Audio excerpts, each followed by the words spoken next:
Hello viewers, তোমরা সবাই কেমন আছো? আশা করছি তোমরা সবাই ভালো আছো। আজ নিয়ে চলে এসেছি একটা দুর্দান্ত রেসিপি নিয়ে, আর এটা হলো পটলের দোলমা, যেটা খেতে হয় খুবই সুন্দর। ভাতের সঙ্গে নিলে তো এক থালা ভাত নিমেষে শেষ। তো চলো এই দুর্দান্ত রেসিপিটা কীভাবে বানাতে হয় সেটা বলে দিচ্ছি। পটলের দোলমা বানানোর জন্য সর্বপ্রথম একটা কড়াই বসিয়ে নিয়েছি। এরপর আমি নিয়ে নিয়েছি এখানে পটলগুলোকে এরকমভাবে কেটে নিতে হবে বন্ধুরা। এরপর নিয়ে নিয়েছি আলুগুলোকে কিন্তু আমি ওরকম করে কেটে নিয়েছি। এখানে ওই প্যানে দিয়ে দিয়েছি তেল। আমি এখানে নিয়েছি পেঁয়াজ, শুকনো লঙ্কা আর গোটা জিরে। এরপর আমি এর মধ্যে সেই পটলগুলোকে দিয়ে দেবো। আসলে ওগুলোকে গ্রাইন্ড করে নিতে হবে। তো দেখো, এরপর আমি এর মধ্যে দিয়ে দিলাম লবণ, এর মধ্যে দিয়ে দিলাম হলুদ গুঁড়ো। তারপরে এগুলোকে ভালোভাবে ভেজে নিতে হবে।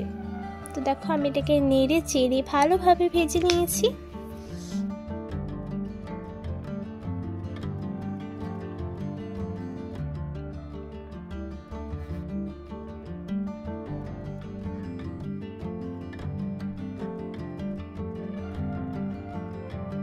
দারুণভাবে কিন্তু আমার ভাজাটা হয়ে গেছে।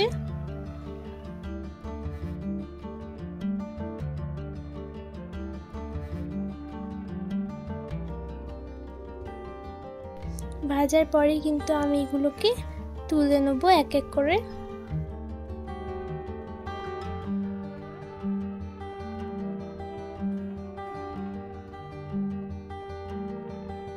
সবগুলোকেই তুলে নিচ্ছি এক এক করে।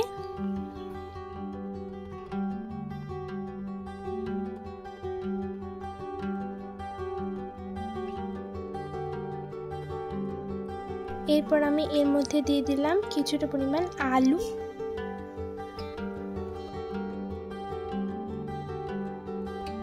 এর মধ্যে দিয়ে দিলাম লবণ।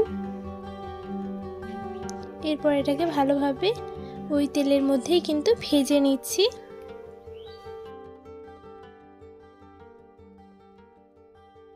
খুব সুন্দরভাবে এটা কিন্তু ভাজা হয়ে গেছে। এরপর এগুলোকেও সেই পটলের সঙ্গে তুলে নিতে হবে।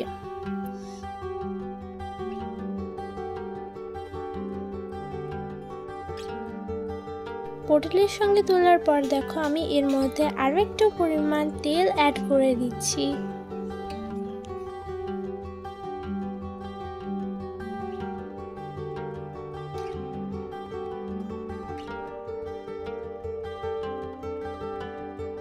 তেল অ্যাড করার পর আমি এর মধ্যে তেজপাতা দিয়ে দিলাম।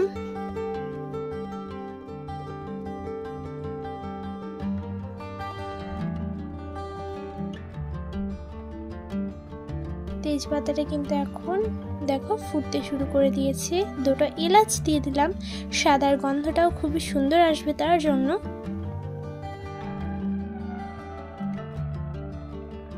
এরপর আমি এর মধ্যে দিয়ে দেবো আদা রসুনের পেস্ট।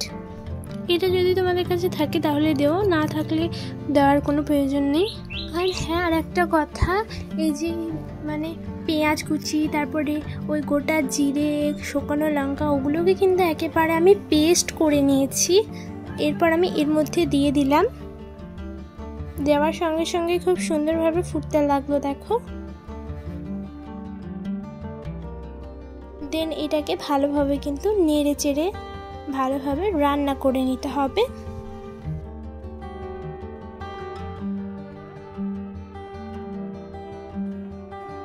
এরপর আমি এর মধ্যে হলুদ গুঁড়ো দিয়ে দেবো জিরের গুঁড়ো, দিয়ে দেবো লঙ্কার গুঁড়ো, আর দিয়ে দেবো ধনিয়ার গুঁড়ো। দিয়ে তারপর এটাকে ভালোভাবে মিক্স করে নেব। এটা এখন ফুটতে শুরু করে দিয়েছে।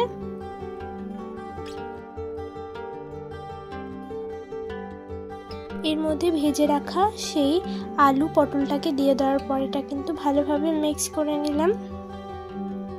অল্প পরিমাণে লবণও দিয়ে দিলাম।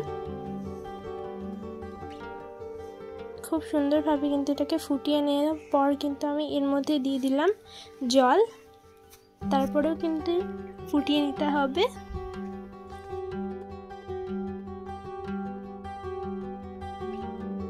এরপর আমি এটাকে ঢাকা দিয়ে দেবো।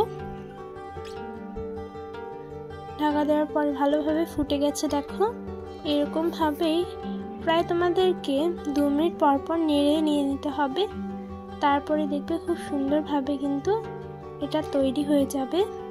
বন্ধুরা এটা এবার রেডি, এটাকে নামিয়ে এবার সার্ভ করে নেব। তো বন্ধুরা তারপরে রেডি হয়ে গেল আমাদের এই পটলের দোলমাটা, যেটা খেতে হয় দুর্দান্ত। তো একবার হলেও এটাকে ট্রাই করে দেখবে, একেবারে মাছ মাংসকেও হার মানিয়ে দেবে বন্ধুরা। প্রতিদিন মাছ মাংসর থেকে এইটা একবার ট্রাই করে দেখবে, খুবই সুন্দর একটা রেসিপি আর খেতে তো দুর্দান্ত হয়। তো আশা করছি তোমাদেরকে আজকের এই রেসিপিটা কিন্তু খুবই ভালো লেগেছে। তো আজকের এই রেসিপিটা যদি তোমাদের কাছে ভালো লেগে থাকে তাহলে অবশ্যই এই ভিডিওটাকে লাইক কমেন্ট শেয়ার করে দেবে এবং পাশে যে বেল আইকনটা আছে সেটা অবশ্যই ক্লিক করে দেবে আমার নিত্য নতুন ভিডিও সর্বপ্রথম দেখার জন্য। আবার দেখা হবে পরের ভিডিওটাতে। তো এখনকার জন্য টাটা বাই বাই।